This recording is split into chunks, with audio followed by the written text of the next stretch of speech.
Shields up, Iron Breakers. Rurikhan here, coming at you with another video. Welcome back to Monster Hunter World. And I did mention when we did the Arch Tempered Zorah Magdaros videos that I was going to be working on a couple of builds that would use the Zorah Magdaros Gamma set in order to get the critical status buff, in order to use a couple of blast weapons, because as you guys know, I love the Lunastra weapons, which so just happen to have blast, and I've always wanted to do critical status build with those, but I do have to say I don't really see a major difference with or without critical status. Like, sure, you might get a couple of additional blast procs, but I expected to get a whole lot more of blast procs, and that just wasn't the case. But then again, if I did get that many more blast procs, it could have just become overpowered. Now, I didn't really use the mantle. I forget what the name of the mantle is. The mantle that increases the amount of the apothecary's mantle. That's what it is. I did not really use the mantle in the final builds because after I used it again, I didn't notice that much of a difference. And I know that someone's going to be out there counting the number of blast procs, and they're like, oh, I've got like 3 more blast procs. And it's just like, 3 more is not that much. Not enough for me to sacrifice something like a temporal mantle, at least. That's the way that I look at it anyways.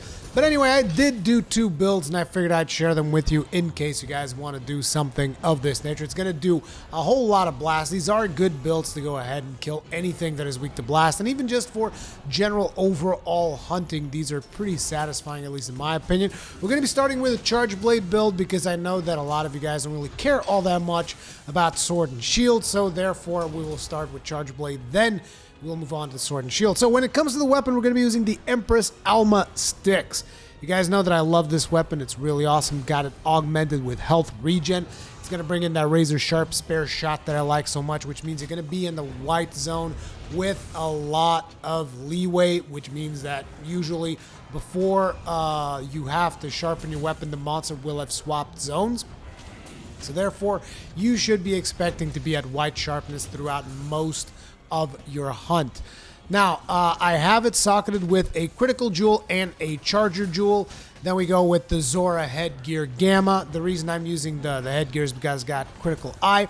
The windproof is really just a side effect of it all. I didn't really go for that, but most of the parts in the Zorah Magdaros gear do have side things that I really didn't care all that much about. Some of them I do get to full effect, like the case with the Bombardier, because you guys can see right here on the Damascus Mail Beta, we're going to be going for Blast Jewel 1, Bomber Jewel 1, and Expert Jewel 1. Then on the Drachen Van Braces Alpha, we're going to be going with Critical Jewel 2, Tenderizer Jewel 2, Zorah Spine Gamma, we got a Brace Jewel. Now, this is pretty much optional. You can put whatever the hell you want here. The Brace Jewel will make it easier for you to play when you're in a group setting. If you're in solo, you can put literally anything else in here. Then on the Zorah Spine Gamma, we got also another Tenderizer Jewel. And finally, Zorah Spurs Gamma, we got Magazine Jewel and Tenderizer Jewel. Now, an important thing here is, if you want to, you can replace the Tenderizer Jewels with Maximum Might Jewels. Personally, I prefer the Tenderizer because the Tenderizer will take your crit up to 95% if you are hitting a weak spot. But if you take Maximum Might instead, you will be at 75% regardless of where you hit. So it kind of becomes a personal preference, or even dependent on the monster that you are fighting. Maybe you want to hit a spot that is not the weak spot more often. If that is the case, take the Maximum Might. However, if you can hit the weak spot, just go ahead and go for the Tenderizer, in my opinion. Also, we wrap this all up with an Artillery Charm to max out that file damage. And finally, on the final build, you're going to be looking at Critical Eye level 7. You're looking at Blast Attack level 3, Critical Boost level 3, Weakness Exploit level 3, Focus level 3, Artillery level 3, Bombardier level 3, Windproof level 2, like I said, that's a side effect. Attack Boost level 1, that's a side effect from the Drachen Van Braces. Capacity Boost, Flinch Free, and Razor Sharp Spare Shot.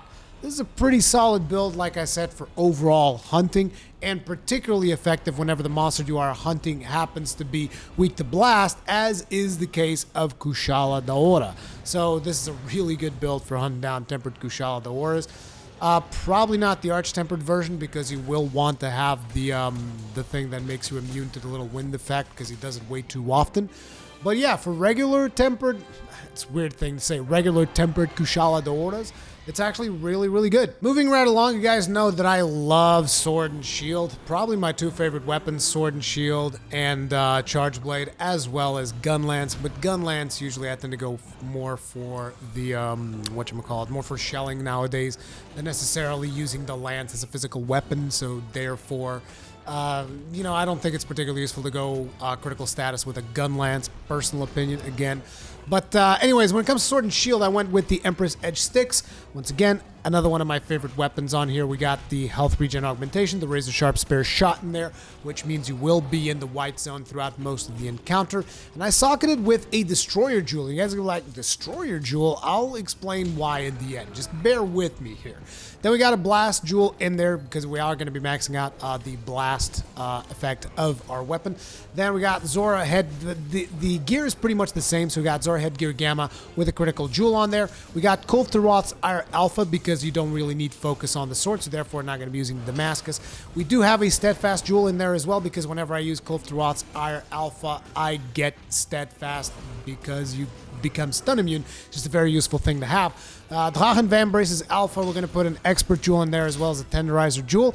Zora's Spine Gamma, going to put a Destroyer Jewel and another Tenderizer Jewel. Zora Spurs Gamma, Destroyer Jewel and another Tenderizer Jewel. Finally, you wrap everything up with an Attack Charm level 3, and that is going to put us with Critical Eye level 7, Attack Boost level 4, Stun Resistance level 3, Blast Attack level 3, Critical Boost level 3, Weakness Exploit level 3, Part Breaker level 3, Windproof level 2, Bombardier level 2, and Razor Sharp Spare Shot. Now, it is important to mention that the main reason that I am going for Part Break is because you do get more explosions from Blast due to the fact that you have critical status, and that means you can break parts a lot faster. So I figured, let's put a Destroyer in there and really amplify that. This allows you to pretty much break a monster down a lot faster than you usually would, which you guys kind of can see because usually with a Sword and Shield, I don't tend to break both the horns on their Gigante, whereas I broke both the horns on this particular fight, and I think we came really close to busting up his tail, but he just died so fast after we got to the second zone that I didn't have enough time to really work on that tail. But essentially, this allows you to break a lot of monster parts with the blast procs that you get off of your weapon, thus making it a good thing if you need certain parts broken, if you're hunting for specific materials and stuff like that. I find this to be a pretty good thing. Otherwise, maybe you just take pleasure in busting the monster up, which I personally do, so there you go. Maybe I'm a sadistic bastard. Maybe that's just me, but either way, these are my two suggested builds that utilize critical status with Zorah Magdaros gear. But like I said, I don't find critical status to be as outstanding as I was expecting. So very much like Lunastra Gamma, I gotta say that Zorah Gamma also didn't really blow me away. Oh well. Anyway, if you guys enjoyed the video, leave a like in the video. If you guys usually enjoy my videos, make sure to subscribe, hit the bell notification icon so that you're actually notified whenever I happen to put up a new video or whenever I host a live stream. Thank you very much for hanging out with me, and I will see you guys in the next one.